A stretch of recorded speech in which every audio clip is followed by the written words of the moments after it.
boa tarde, boa noite, dependendo da hora que vocês viram isso aqui. Estou aqui com a Maria Luísa, que vai contar para a gente um pouco sobre a experiência dela aí vivendo essa pandemia em outro lugar do mundo, no caso, França, né? E eu já peço antes para que a galera que estiver assistindo aí, por favor, curta, compartilhe, se inscreva, que ajuda bastante. Então, Malu, passo a bola para você. Começa falando para a gente, assim, quem é você, como você foi parar aí, qual que é a sua experiência, e aí depois a gente entra na questão da pandemia e outros assuntos. Vai lá. Oi, pessoal, bom dia, boa tarde, boa noite. Eu sou a Maria Luísa, como o Paulo falou, eu estou aqui na França, mais especificamente em Paris. Na verdade... Não é qualquer coisa. Estou aqui, dizendo a cidade mais conhecida, né, da França, Paris. Eu, na verdade, estou aqui desde janeiro de 2020 mesmo. Eu vim para cá fazer um intercâmbio da graduação, eu curso História na USP, e eu vim para cá fazer um intercâmbio na Universidade de Paris. Intercâmbio de graduação, no curso de História mesmo. E por que a França? Bom, pouco complicado e os motivos que me fizeram vir para cá quando eu cheguei aqui não foram muito bem correspondidos, mas de qualquer maneira tem, primeiro lugar, a questão da língua. Francês é uma língua muito, muito importante para quem estuda ciências humanas, né? Para quem estuda história, com certeza também é muito importante. Tem muita coisa escrita em francês, publicada em francês. E como eu quero ser pesquisadora, provavelmente também, então é uma terceira língua aí que é importante para a minha formação. Também tem a questão do desenvolvimento da ciência, história aqui na França. Eles têm muito incentivo, muito investimento na pesquisa em história, e é uma área, bom, que enquanto ciência praticamente nasceu aqui, né, também. Uma das escolas mais famosas que desenvolveu, reformou, né, inventou a história enquanto ciência moderna, está aqui, que é a Escola dos Análises, então vim por isso também. E quando eu digo que não correspondeu muito bem às minhas expectativas, é que, bom, evidentemente o francês eu estou tendo contato, então a questão da língua foi positiva, por mais que eu tenha tido uma interrupção um pouco brusca com pandemia e quarentena, mas... Você já sabia, já estudava francês ou chegou com a cara e a coragem aí para aprender? Não, eu estudo francês desde que eu entrei na faculdade, eu estou no 4º ano agora, então eu estudei 3 anos de francês antes de vir para cá. Tirei diploma e tudo, mas eu vim com um nível intermediário, um intermediário bom, assim, não passei, não passei perrengues, claro que você sempre passa perrengues, né, isso é inevitável, mas perrengues fazem parte não passei grandes dificuldades, assim, as aulas todas em francês, produção, tudo que eu fiz para a faculdade, tudo em francês, e não tive grandes problemas na comunicação inicial, entendia todas as aulas, uma grande parte das aulas, né? Não tinha muita dificuldade de acompanhamento da faculdade. Mas a questão da minha um pouco frustração com a França é que faz parte um pouco até do que eu acho que todo brasileiro experimenta ou experimentou em algum momento, que é um pouco o complexo de vira-lata. De que... Dureza, hein?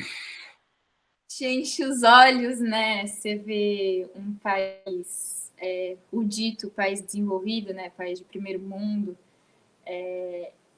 Evidentemente, isso é inegável, o investimento que eles têm na ciência, no conhecimento, a valorização com a qual eles encaram as ciências humanas, ainda mais hoje em dia, é extremamente diferente do Brasil, com certeza é mais valorizado.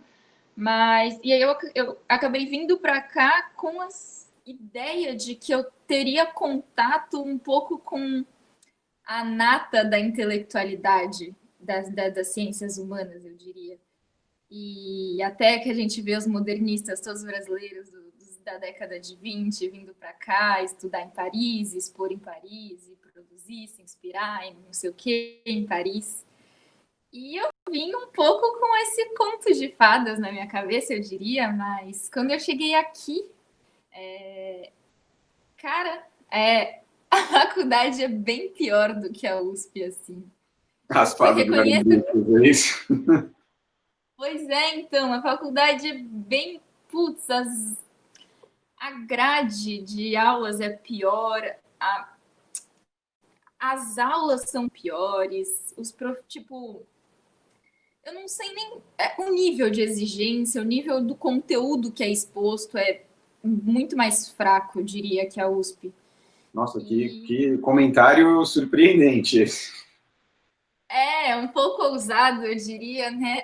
Criticando eles dessa forma um pouco enfática. Ao Mas mesmo tempo eu vou falar, ó, eu como não fiz história, mas sou da FEFELESH também, eu fico todo orgulhoso aqui. é ótimo. Não, eu conto isso para todo mundo ouvir, porque justamente para ajudar, né, a superar esse complexo de vira-lata aqui, eu até desconstruído que nós achamos que somos, né, dentro das ciências humanas, tinha e não sabia, né? Porque cheguei aqui, quebrei a cara e falei, mas por quê? Né? Em que momento alguém te disse categoricamente que aqui era melhor? Mas, enfim, é isso. Me frustrei nesse sentido, porque as aulas que eu tenho na USP me frustrei, mas depois foi bom porque eu sei que agora a minha formação é muito boa, né? Comparado aos outras universidades. E eu digo que é uma experiência que foi compartilhada, porque eu estou aqui com outras brasileiras e principalmente de outros cursos também, além da história. E em faculdades diferentes, eu tenho em outras instituições francesas, em outros cursos que estão aqui também, que são da USP, e a gente compartilha todas da mesma opinião, a gente teve essa mesma experiência aqui, esse mesmo baque, essa mesma frustração com a Universidade Francesa. E é isso, né? É um pouco bom e ruim, ainda estou um pouco nesse impasse, mas de qualquer maneira é uma constatação que eu tive aqui. Entendi. Bom, Basicamente. veja pelo lado bom, né? Porque por mais que em termos de conteúdo talvez não tenha sido tão proveitoso ou um pouco abaixo da sua expectativa, em termos de vivência é um momento único num lugar único também, né? Para você. Pensando nisso, conta pra gente então mais ou menos como foi chegar aí em janeiro e um mês, poucas semanas depois, o mundo desabar com essa pandemia. Então, como eu posso dizer, bom, cheguei em janeiro, né? Já tinham pequenos sussurros do coronavírus, mas ainda era uma questão do Oriente, né? Uma questão da China, uma questão que não estava ainda no nosso hemisfério. Mas como a Europa foi o segundo grande centro, né? Foi vindo geograficamente do Oriente, passou pelo meio e agora está no O mundo Ocidente. foi rodando, né? E ele foi chegando. O mundo foi rodando e o coronavírus também foi rodando com o mundo. Em janeiro tinham alguns sussurros, mas ainda era um pouco com uma lenda, assim, o grande outro, de outro continente, de outro país, culturalmente distante, geograficamente e culturalmente distante, então era uma questão um pouco relegada ao problema deles, do outro. Uma coisa de longe, né? Remota. Exatamente. Não nos diz respeito ainda. Mas. E aí, conforme foi passando um pouco, que a questão foi chegando principalmente no primeiro momento na Itália, né? Que a Itália que foi o grande país mais sofrido, né, da Europa em relação ao coronavírus. Os franceses, eles têm que, inclusive, eu acho que talvez outras pessoas lembrem do que eu estou falando, quando tinham aqueles ataques terroristas aqui, tiveram, né, mais de um, tanto em Paris quanto em Nice, Uhum. Enfim, eu lembro de assistir na Globo News que os jornalistas eram muito enfáticos em mostrar entrevistados franceses dizendo que eu não estou com medo, o terrorismo existe, mas eu não vou me esconder, eu não vou deixar de viver, não vou deixar de sair da rua, frequentar, fazer, não vou abrir mão da minha liberdade em relação a isso, isso não me ataca vertiginosamente, né? E, e aí eu descobri um pouco isso, que não era só em relação ao terrorismo, é um pouco o jeito de ser francês. Essa, Ele, eu diria assim, essa certa empáfia, talvez arrogância, assim, é uma coisa cultural, digamos. eles, nossa, é demais. Os franceses são, além deles serem muito bocudos, eles falam, é o país que, gente, eu acho que foi o lugar que eu mais levei briga na minha vida, assim, levei bronca. Eles brigam com as pessoas na rua, assim, eles não têm isso do. O brasileiro ele reluta um pouco para falar as coisas, né? Talvez. Você não vê enfrentamentos no meio da rua, não é normal. Você tá andando, pelo menos por São Paulo, você não vê alguém batendo boca com outro porque atravessou o farol no lugar errado. Aqui É, eles são um pouco assim. Eles ó, cuidado que você vai eles deixar sua mãe preocupada, hein? eles brigam entre si, eles não, eles discutem muito, eles gostam muito de discutir. Diversas coisas. Eu vivenciei, além da pandemia, antes da pandemia chegar, né? Eu vivi a greve, que eles estavam tendo greve por causa das reformas neoliberais do governo do Macron. A faculdade estava um pouco toda bagunçada, porque tinham cursos fazendo greve, alguns dias, paralisação geral, mobilização. A minha faculdade foi a faculdade que puxou o movimento da greve estudantil junto com os trabalhadores, os Gilets jaunes, que a gente viu no jornal, né? Tava vendo bastante. Então, eles são eles tomam muito para si as questões, eles falam muito, eles se posicionam e discutem muito todas as questões. E, e além disso, eles são um pouco debochados, assim, como eles foram um pouco com o terrorismo, eles foram com o coronavírus, assim. Todo mundo andando sem máscara e falando, tipo, se tiver que morrer, vai morrer, é só um vírus, é só uma gripe, é sazonal, sabe? Paciência, não vou deixar de ir no meu museu, no meu café, tomar meu vinho, andar no Sena por isso. E até que em março, meados de março, ali pelo meio de março, bateu um pouco o desespero, né? Frente à subida exponencial dos casos e mortes na Itália, nossa vizinha aqui da França, né? Do sul da França, aqui do lado da França. E é assim, no final de semana que eles declararam que ia acontecer a quarentena, eu tava com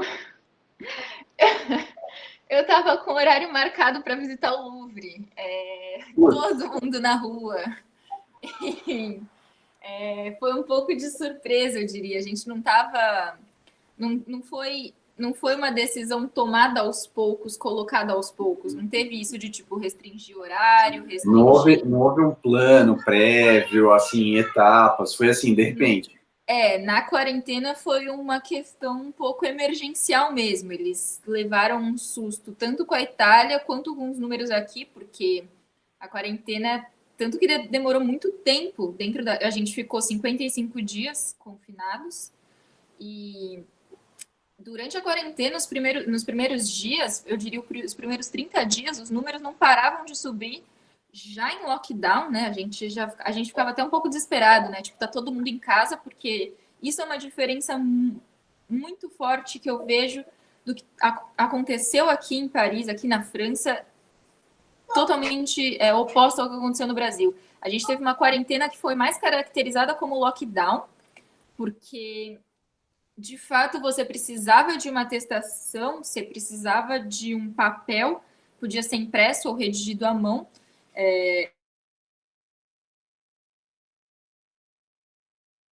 Enfim, o seu nome, onde você morava e tudo mais, e o motivo pelo qual você estava saindo da sua casa, o motivo pelo qual você estava se locomovendo.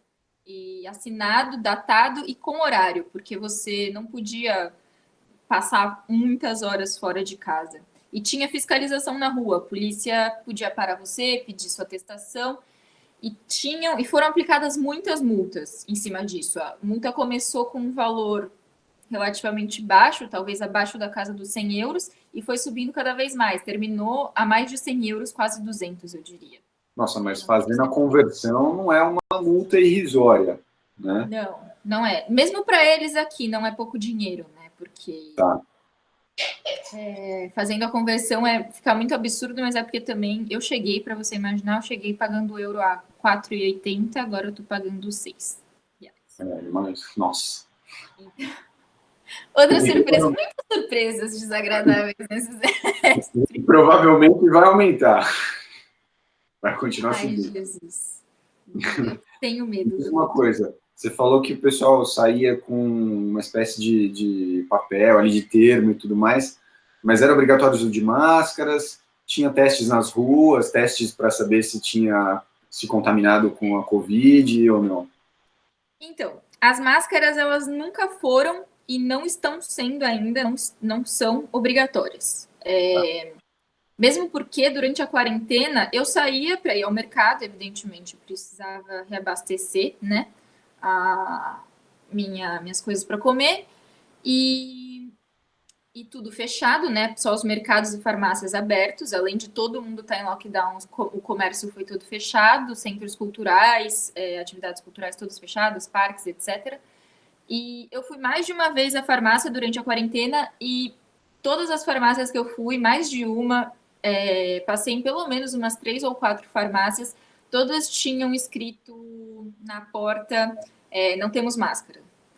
Porque nesse momento porque a quarentena, ela veio, eu senti um pouco isso aqui na Europa, ela veio, não foi planejada, foi o que eu disse, ela não teve um plano, foi emergencial, foi no susto, porque eles viram os números aumentarem, a taxa de crescimento dos casos muito em forma exponencial, né, de gráfico, você via no gráfico, era um aumento uma taxa muito alta de aumento. Então, não teve muito. Então, todos os recursos foram drenados para a área da saúde: máscara, álcool em gel, esses utensílios, né, que a gente poderia usar na pandemia, foram todos, no primeiro momento, drenados para o hospital, para os trabalhadores da área da saúde.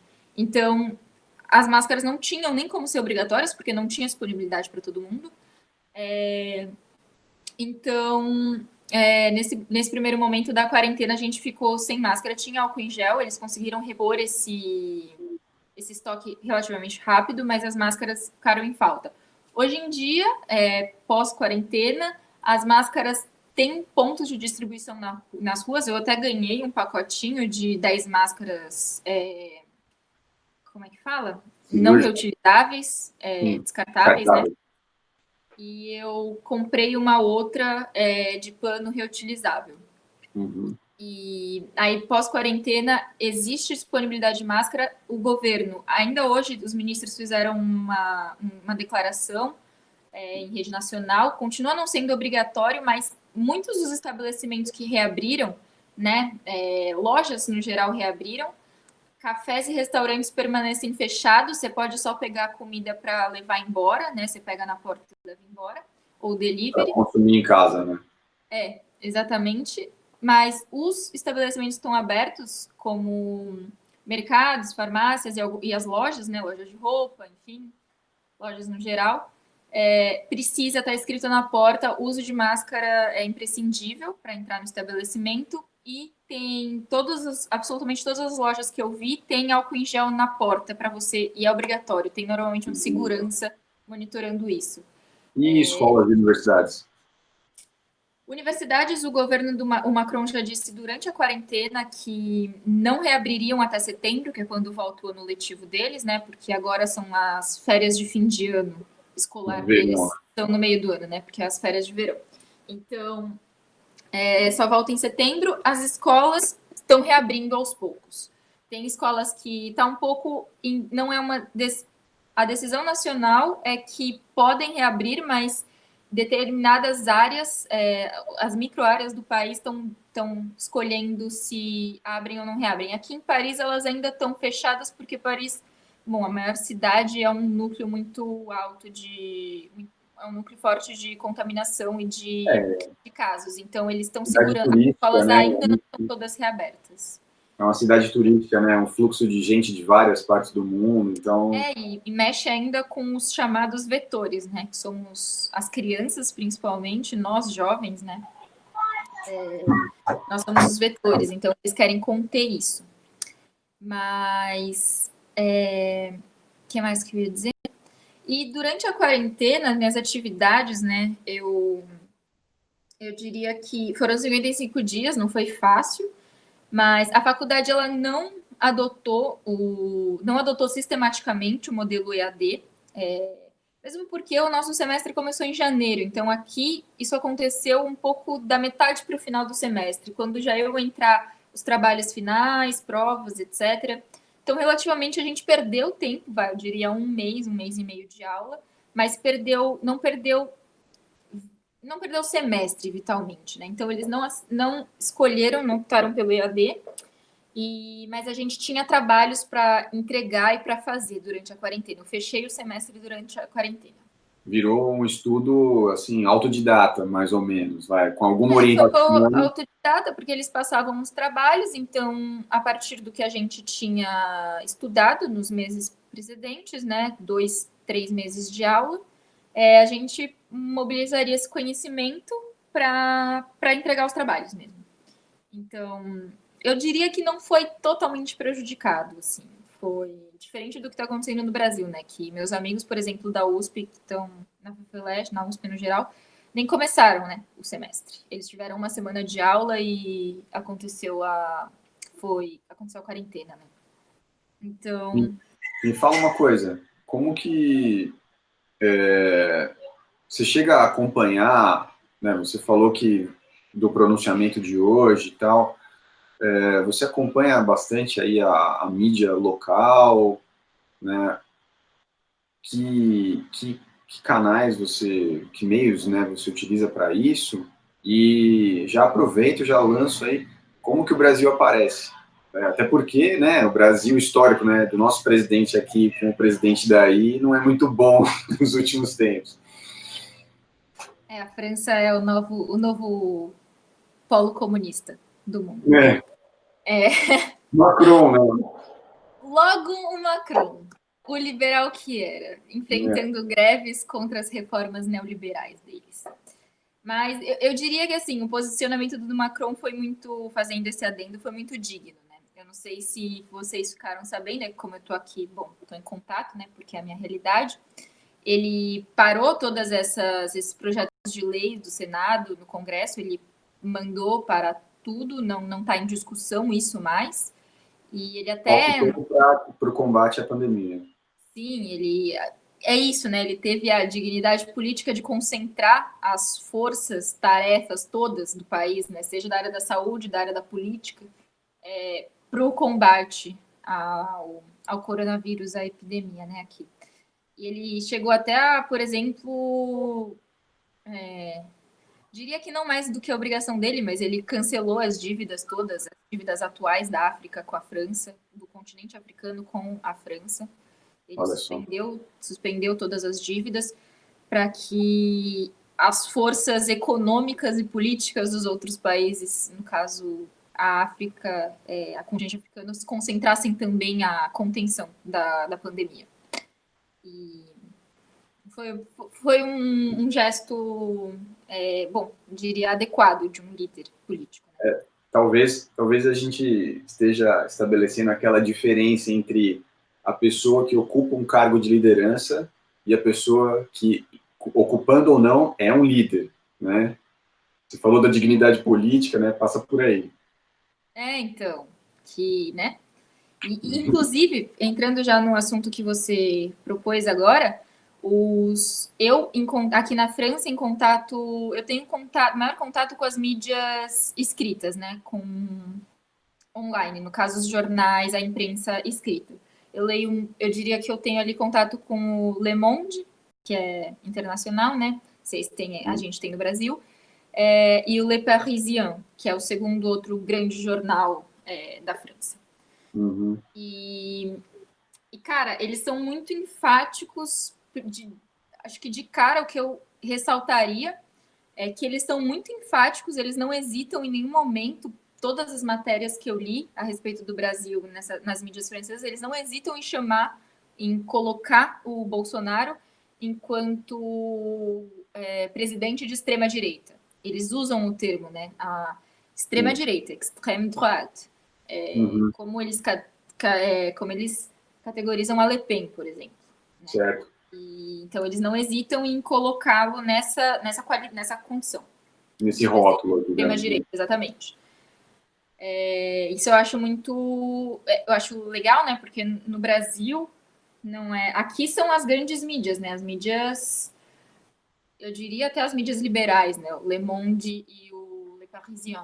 Eles são críticos. Eles não criticam sistematicamente nos textos dele, o Bolsonaro, a posição do Bolsonaro mas eles não hesitam em colocar esse rótulo nele e também expor as bizarrices, né? Não sei nem bizarrice, crime, absurdo. É difícil achar uma palavra para essas coisas. Nossa, tanto. É absurdo, assim, as colocações absurdas. Eles, inclusive, eu estava até vendo hoje, eles incumbem ao Bolsonaro esse descontrole, né? Essa extrema. Esse crescimento vertiginoso que está tendo agora no país, do aumento do número de casos, consequentemente das mortes. Eles direcionam a culpa, enfim, a causa disso diretamente ao presidente Bolsonaro, as colocações inconsequentes do Bolsonaro, né? Eles falam, eles transcrevem, né? Eles traduzem as pérolas do presidente, né? Só uma gripezinha, o que eu tenho a ver com isso, o que eu posso fazer, vai morrer mais gente se a gente parar o país, porque, enfim, é importante continuar a economia. Então, por mais que aqui isso é, na verdade, um problema francês, um problema, bom, eu acho que é um problema, né? Mas para eles é algo um pouco natural. Eles não têm muito contato com a América Latina, assim. A América Latina é um pouco um continente apagado na concepção francesa. Eles falam muito pouco da América Latina. Se você entra num jornal, por exemplo, eu consegui me preparando, inclusive, para a conversa, para resgatar na memória, eu pesquisei nos jornais a recorrência, né, do termo Brasil, ou de matérias sobre o Brasil, Bolsonaro, e eu junto umas 4 matérias em cada um dos jornais, 4, 5 matérias.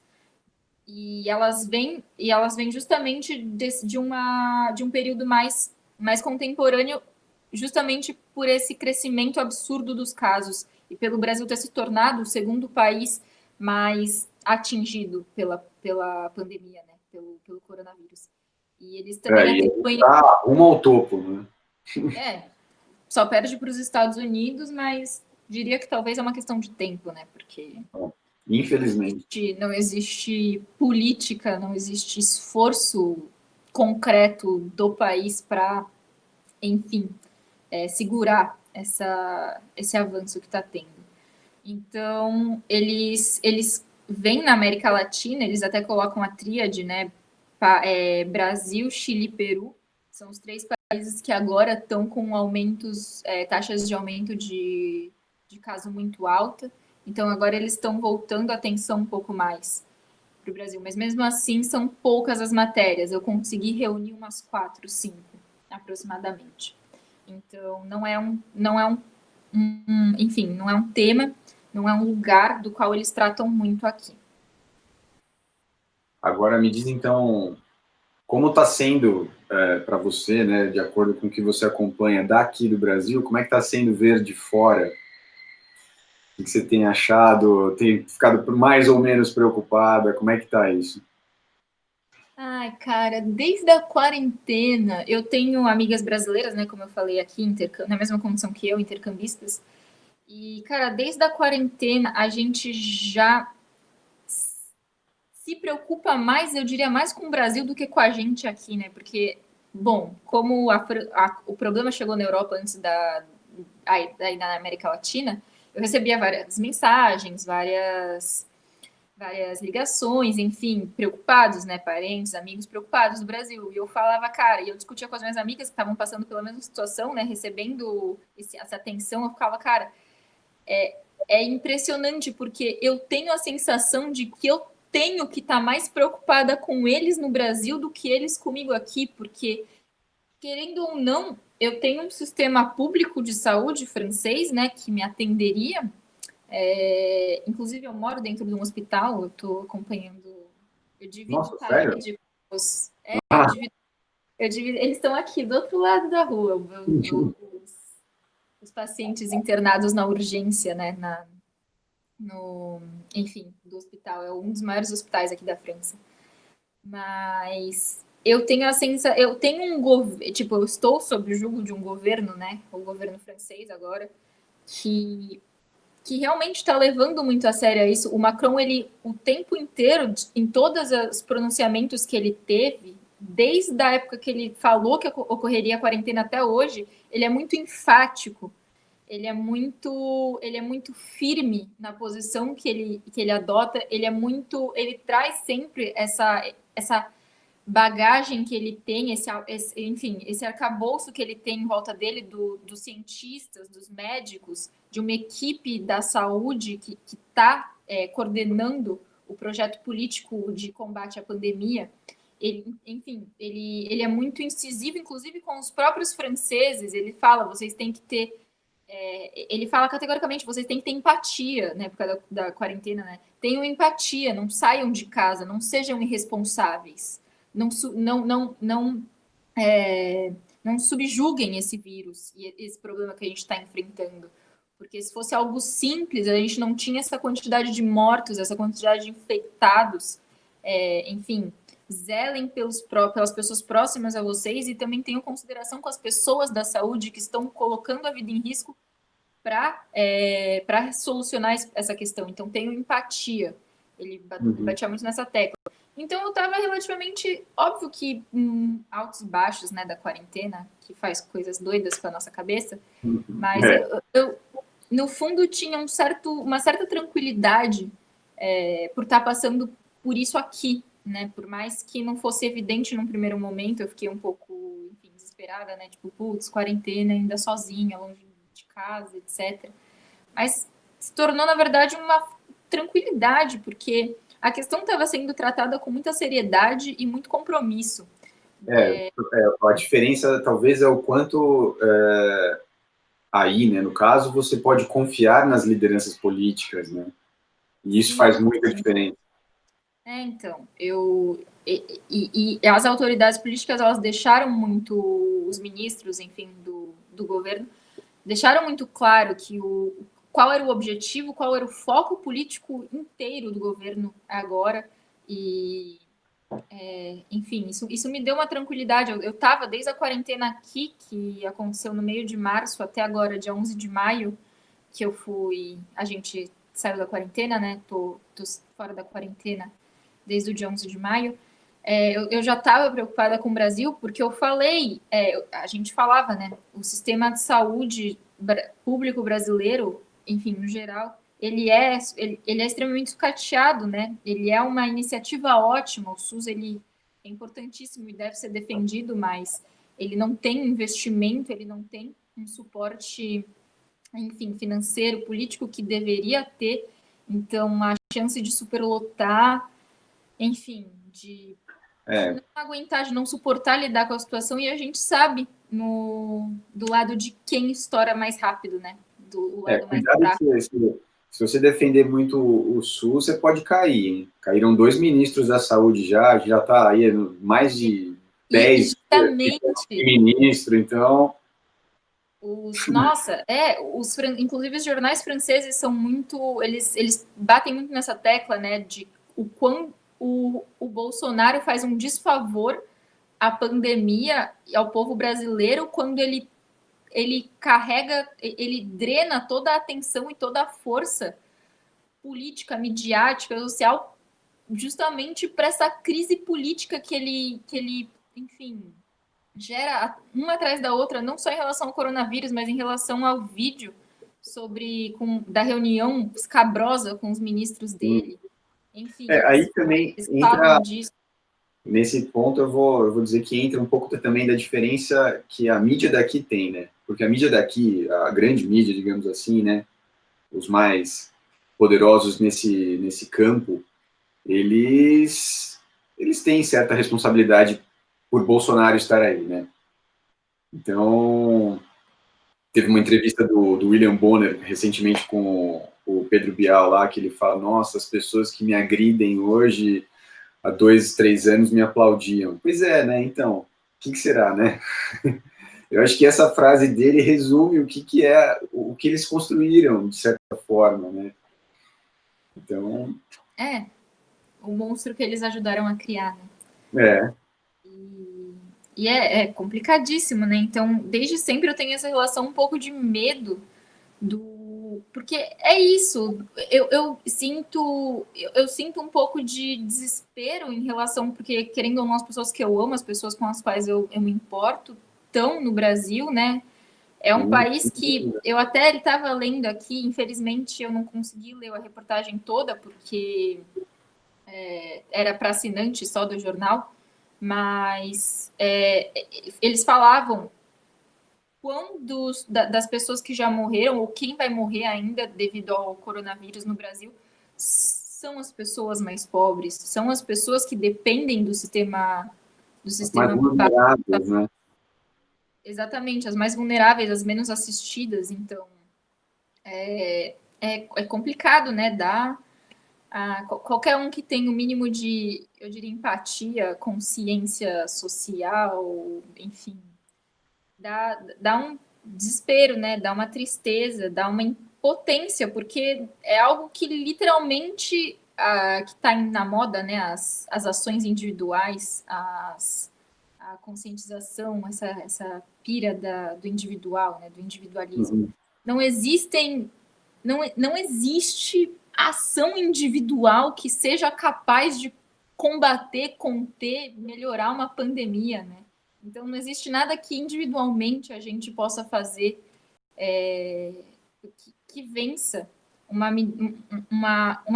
um contexto que exige uma colocação, enfim, uma apresentação científica, uma apresentação sistemática de um governo, de um projeto substancial.